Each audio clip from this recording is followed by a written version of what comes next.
Welcome back. This is TarHeelIllustrated.com with another Three Things. I'm THI staff writer Chelsea Sipple. This is THI publisher Andrew Jones. And we're here with another Three Things.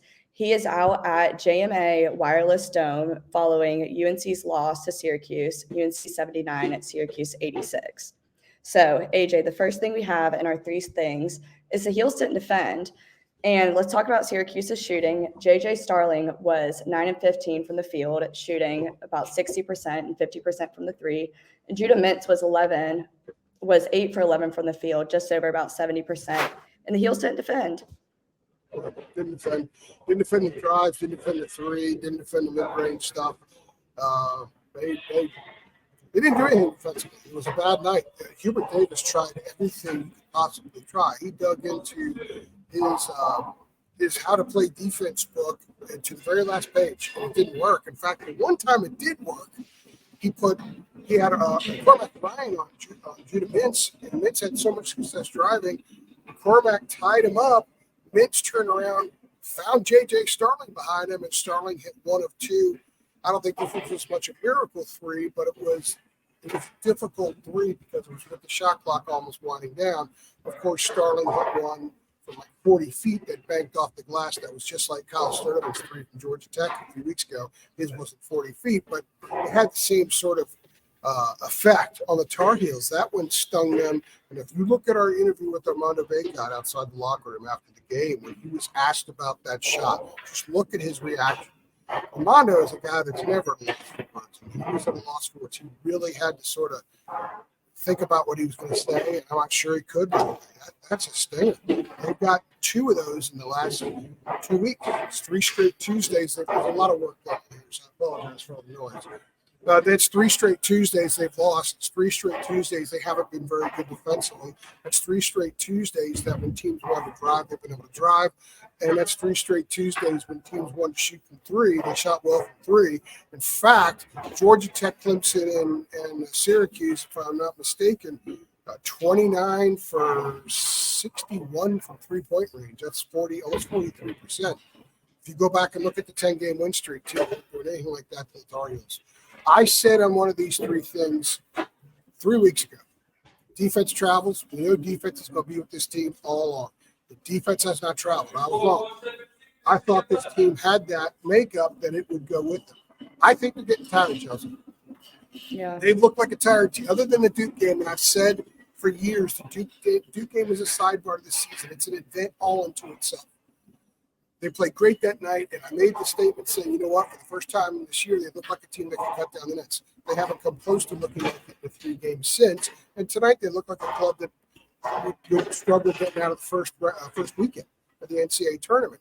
That's the way they looked against Georgia Tech. That's the way they looked against Clemson. I know they came back and tied Clemson. I know they took the lead at 65-64 today, but they couldn't stop Judah Mintz. They ended up having to foul him a lot. They had some hard fouls on him. Cormac Ryan had a hard foul. Armando had one, I think, late on Mintz. I think that was Mintz. Carolina couldn't stop him. Hubert tried everything. Couldn't stop him. And as a result, Tar Heels lost him. I wrote my 3 keys. You got to keep Mintz from driving. Mm-hmm. If you could keep him from driving, it disrupts everything they want to do offensively. He couldn't. He also hit some threes. He got a lot of the drives. Starling hit threes as a result of those drives. Carolina loses again. This was a defensive performance that is going to require an awful lot of ugly film time. And they need to spend time on it because this club can be a lot better defensively. They were once a lot better defensively. I know it was a desperate team tonight, and I know that Syracuse is a better team than they played like at times. And they were motivated. They lost by 36 at Chapel Hill. They were embarrassed. They didn't give great effort in that game. They have said that. Their coaches said that. They had a lot of motivation tonight. And I had students sitting right behind me, and this was important. This is a proud program. It's a program that's won a ton. It's their first year with some of the other Boeheim's coaches since the mid-'70s. It's a nervous year for fans. Tonight they look like Syracuse, and Carolina helped them out an awful lot. Absolutely. Now, AJ, our second thing is we've seen this a lot in the 10-game win streak, but later in the games, things kind of come together for Carolina, and it didn't happen this game. You know, the reviews, getting along the boards, nail off the leg and hand. You know, these last few minutes just weren't in Carolina's favor. So how did this work with the loss? Yeah, They went from winning the reviews to not winning the reviews. And I don't care what the officiating was. I don't care if they lose. They're going to blow calls. People are on. I checked Twitter real fast, and people are talking about some bad calls. Carolina didn't lose this game because of refs. They didn't lose this game because of a couple of bad calls. They lost this game because they didn't play the defense at all. They lost this game because they didn't match Syracuse's energy. At times they did. They lost this game because it took them 40 minutes of real lifetime for R.J. Davis to take a second shot. Cormac Ryan had 7 shots before R.J. had 1. So they put themselves in a situation where they could not make mistakes late if they wanted to have any chance to win the game. And in the last 2 minutes of the game, they committed 4 turnovers. It was a 4-point game when they had the ball with 2:11 or something like that left.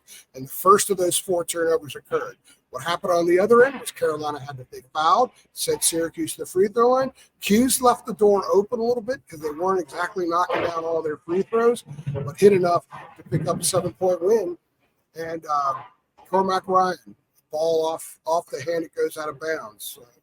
Harrison Ingram, the ball off the knee, goes out of bounds. Armando had a situation. Cormac twice on one possession should have had the ball. He lost the ball out of bounds one time. And then another time, the rebound came to him, and he was slow to react. It went right over his head. Syracuse ended up, I think, getting a 3 on that possession. The Tar Heels were this close, yet they were this far away.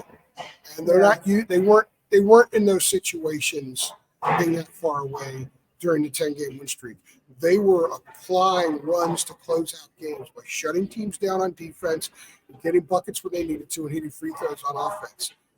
They didn't get the buckets tonight. I thought it was interesting that late Hubert put Armando in the middle of the zone against Syracuse's zone. And he's your low post scorer. When they were looking to him, they had success in that zone. I thought Elliot Cadeau was magnificent in the middle of that zone. I don't know why he went away from that. I know they got a couple of buckets, but it seemed to sort of stagnate them, and they were a little easier to guard on the wing. That's where some of those turnovers occurred. So they didn't make winning plays. They were all about making winning plays for 10 weeks or for 10 games. Sometimes they didn't play great, didn't score a lot. Offense wasn't always popping, but they locked down and they made plays and they rebounded. And I'll throw something at you right now. Carolina shot 48%. This is the total sidebar to what we're talking about. They shot 48%, I think, from the floor tonight. 3 of the last 4 opponents for Syracuse shot 60% or better. It had only happened once in the previous 25 years to Syracuse. It happened 3 out of 4 games. Syracuse, in its last 4 games, have been out-rebounded by an average of 14.8 per game. Louisville out-rebounded by 17. Carolina had a 7-rebound edge tonight. Syracuse, I know it's a trite expression, Chelsea, and I rarely ever use it, but I'm going to use it here because I think it absolutely applies. Syracuse simply wanted it more. They were better on offense, they were better on defense, and they wanted it more. That's why they got those 50-50 plays. Carolina got very, very few. Got a few in the middle, maybe middle of early second half, late first half when they made a run. They had a 17-4 run, I think it was, but they didn't make them late when it counted, and they lost. Absolutely. Now, AJ, our third thing is what this means for, tonight, talking about Carolina's lost ball. So we play Virginia Tech Saturday. What does this mean moving forward? Well, obviously that's a must-win game. They need to regroup. I asked a couple of the players tonight, and I think I might call them about it. This time 2 weeks ago, which seems like an eternity, they lost at Georgia Tech, and it ended a 10-game winning streak. Team flew home, and they had an organic team meeting that lasted an hour and 45 minutes. And they talked about how they hated the field. And they talked about how, look, we can't let up. They didn't play great defensively that night. And they lost to a team, by the way, it's the bottom of the ACC. So did Duke. Both Duke and Carolina lost the game, which is crazy. That's the ACC, right? Mm-hmm. They talked about a lot of those little things that they said, no, this isn't going to happen again. And it's happened a lot since then. They weren't great at Miami. They were fortunate to win that game. They made enough plays. If Elliot Cadeau doesn't have a career high, they don't win at Miami. They've lost 4 out of 5, bookending the Duke game. Like I said, the Duke game's sort of an aberration. But in those other games, they weren't even great, really, to be honest with you, at Florida State. So what this means is they're going to have to find a way to regroup. Harrison Ingram said, it's not about having a meeting. It's about each individual deciding himself what he needs to do moving forward. I asked RJ, and RJ said, we got to discuss things. We got to look at film. We got to fix what's wrong. Armando said they got to fix what's wrong as well. I told you guys, I think I did it with Jacob on Saturday when I was in Atlanta. Mhm. Where I was in Miami. It all runs together now. And I said, Armando, no, it was the Clemson game. I said, Armando struck me after the Clemson game last week, kind of like he did a year ago after losses. And earlier losses this year, he didn't come across that way. Tonight, talking to him down in the outside the locker room, he struck me similar to how he was last year. I don't think they have a lot of answers, and because I think they're a little stunned right now.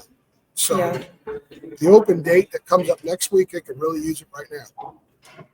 But they got Virginia Tech coming in. They're going to have to guard the three. Hokies going to fire up 1,000,000 threes. Tyler Nickel coming back to town. He'll get some playing time. So Tar Heels need to get a win. They need to play well on both ends of the floor and start stacking those performances, because we're ending the dog days of the season, which is middle of January to the middle of February. Now you have to morph into what you're going to be in the postseason. And this team's going in the wrong direction fast. So fast that some of us on Press Row were talking tonight, like, they're not a lock for Charlotte in the first weekend. We were all hoping Charlotte, just because I don't want to hop on a plane. I have terrible travel getting here, and I just get sick and tired of flight cancellation. So, and for them, they have a great history when they start NCAA tournament play in the state of North Carolina, and certainly in Charlotte. So they're in danger right now of screwing a lot of those things up unless they have a real meeting. Maybe one needs to be called instead of happening organically. Maybe there needs to be some airing out, and they got to play better defensively. And Hubert needs to play his bench more. He's kind of gone back to, I wouldn't say an iron 5, but Jalen Withers didn't play in the second half. He had 2 buckets in the first half, gave them energy. I don't know why he didn't play. We'll have to ask Hubert on Friday, because I think the starters are playing too many minutes. They're tired. Yeah. Armando's tired. Armando said, we asked him after the game about what the issue was. It looked to us like it was cramps, but we couldn't see really from our vantage point, because Doug Halverson was working on Elliott. Elliott was sitting on the bench, one of the bench seats. Armando was behind the bench by the railing of the tunnel, and he was stretching something out. And he said he kind of tweaked his knee a little bit, and he attributed a lot of it to, hey, the game's been stacking up. They've been piling up. So the minutes have been piling up, and Hubert has kind of gone into that mode where he's terrified maybe to pull someone off the floor and put a reserve in there, because the guy that's on the floor is the best option. And I think it showed. They were the more tired team tonight.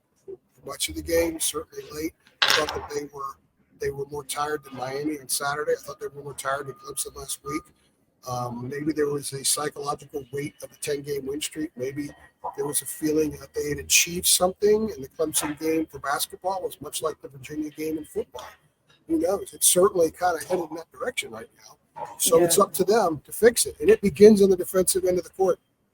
If they're not going to get stops, they're going to win. They're going to go 500 the rest of the way, because there's too many teams in this league that have dudes who can score and keep up with them. Absolutely. So that's what it means. That's what it means. Mm-hmm. That wraps up our 3 things. To the viewers, if you like the content we're covering, if you're upset about this UNC loss, or if you're a Syracuse fan and happy that they beat Chapel Hill, like and subscribe to our content, our website, and our YouTube. This is TarHeelIllustrated.com. And I'm THI staff writer Chelsea Sipple. This is THI publisher Andrew Jones.